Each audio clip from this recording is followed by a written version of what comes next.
के को हो त्यो पानी पाल ल्याएको छ होला एउटै पानी ल्याएको होला त्यहाँलाई पारिबाट ए पानी ल्याएको दा अनि फेवाताल चाहिँ के अरे माछा पुछ्रे चाहिँ कता देखिने हो यही हो यही अगाडि ए यहीँ यता उत्तर यता हो हुस्सो लागेको छ नि त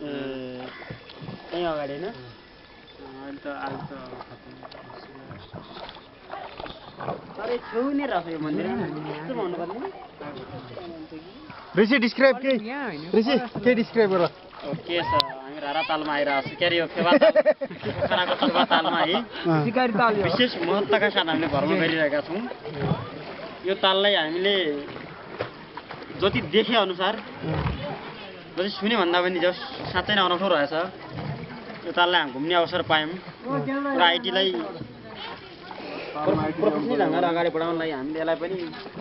मिलाएर हिँडिरहेका छौँ गइरहेका छौँ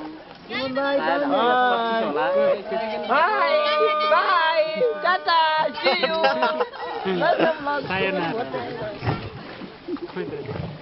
सरहरू पनि